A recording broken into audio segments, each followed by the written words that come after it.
Here we go again.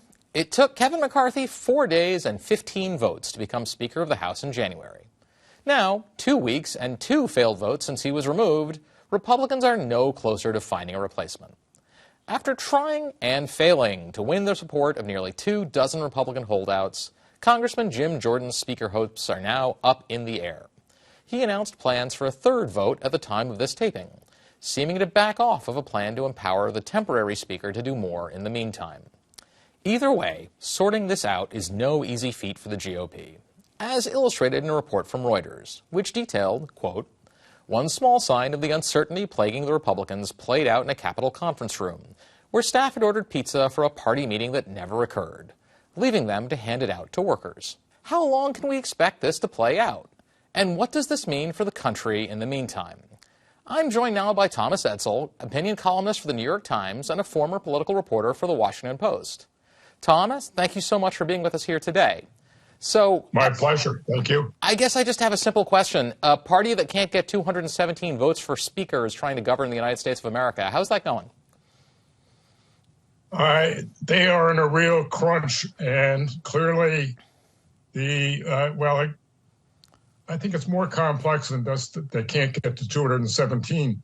You do have a party that produces 200 votes for very right-wing Speaker candidates. Both Scalise and Jordan are far to the right compared to the median voter in America, compared even to the median voter in Congress. So if anything, what's happened demonstrates the power of the right in Congress, but it's not enough power to win. That's left the Congress basically leaderless.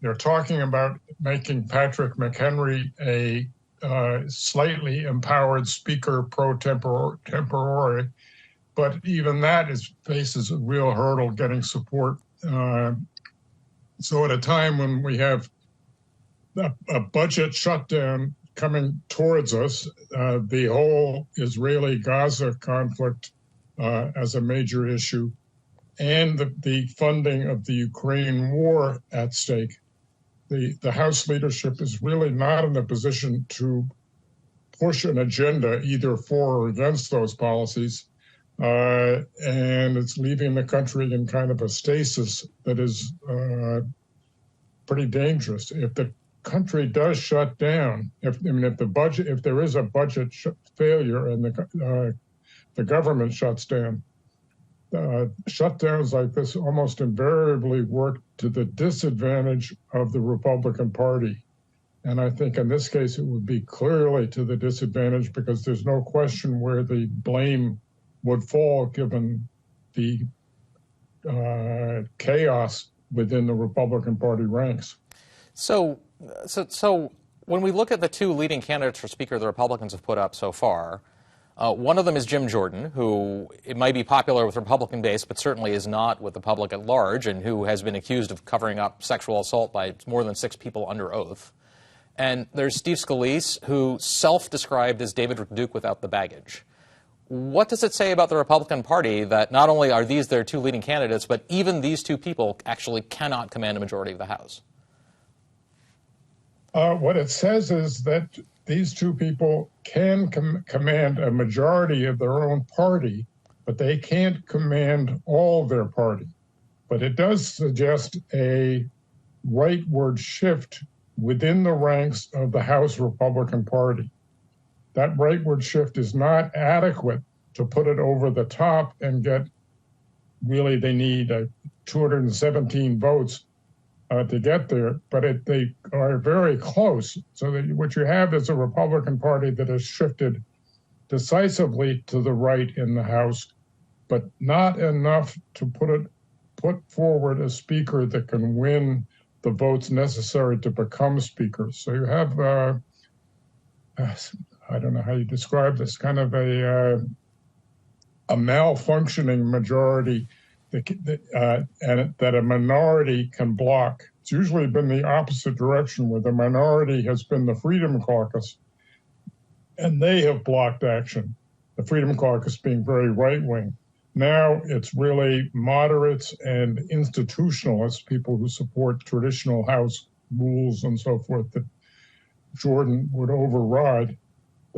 Those are the forces now that are the minority blocking Republican Party. So in the past, go ahead. Oh, sorry. This is the first time I can think of in the last few years that House moderates have sort of held the line and not conceded control of the Republican caucus to... That's true. There are not that many of them, because some of the people opposing Jordan are actually senior members of the Appropriations Committee who were not really moderate, but they really oppose his efforts to adjust spending in ways that are not following the guidelines set by the Appropriations Committee.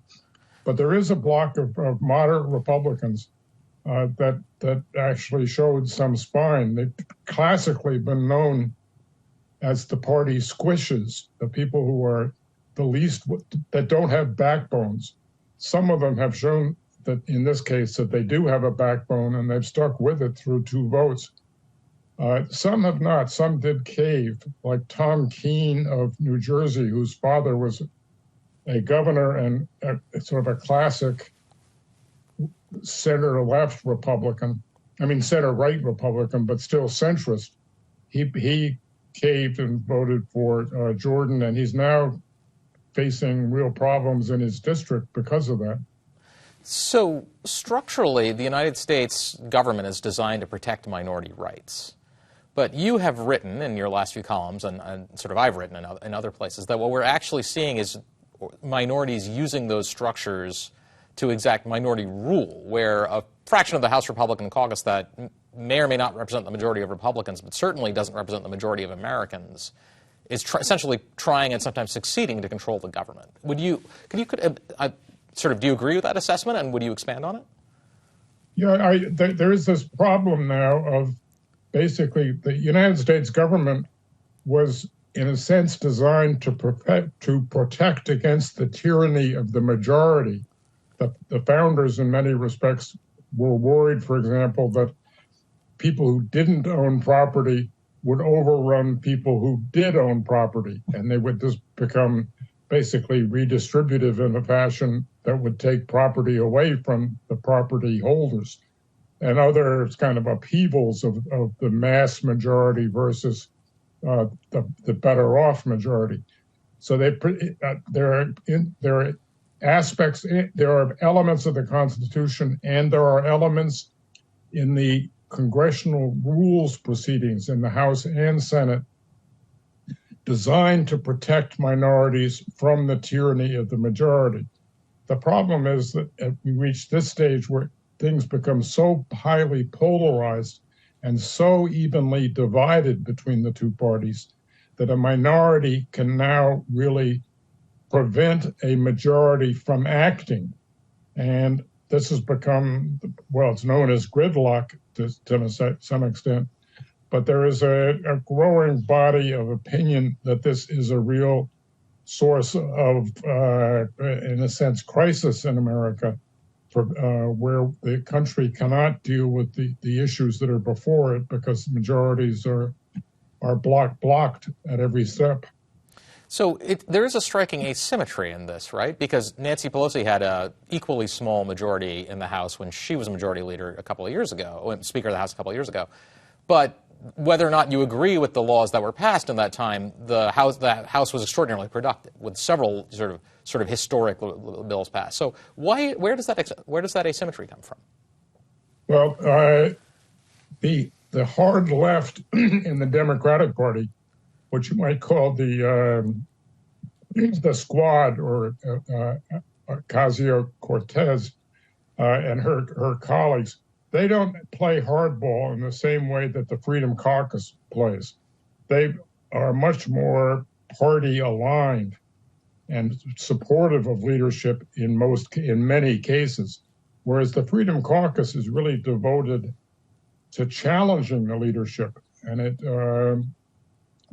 to much more extent the Freedom Caucus, which is Republican, it's institutionally designed, or its participants are all committed to pushing the House to an extreme position, and if it doesn't go there, they will vote against it. So the Freedom Caucus and its allies have really exercised veto power in a much more effective and stronger fashion than in the House, where the left wing is really not as kind of committed to destruction as as it is the case on the Republican side. So this is a huge shift in the historic character of the parties. Will Rogers famously once said, right, that he's a member of no organized party, he's a Democrat.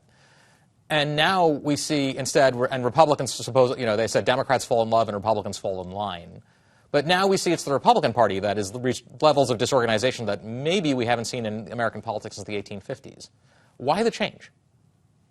That's a good question, because if anything, the Republican Party is more homogeneous than the Democratic Party even now. And the Democratic Party runs from basically upscale college-educated white liberals to millions of poor, working class blacks, whites, and Hispanics. The economic divide in the Democratic Party is a gulf. The Republican Party has had real problems with the surge, basically, first of the Tea Party, and then with Trump. Trump led what really amounted to an insurgency within the Republican Party. The Republican Party traditionally had always nominated the next in line. They sort of crowned their princes. They had the business interests, lobbies, and party leaders had picked the nominee. Trump violated that whole tradition, but in doing so, he revealed how angry one key segment of the Republican Party is, the white working class. They really had felt they had been providing crucial votes for Republican victories, but they had been getting almost nothing on policy, especially on trade, on the cultural values that they were pushing, all of those, and on immigration, particularly on immigration.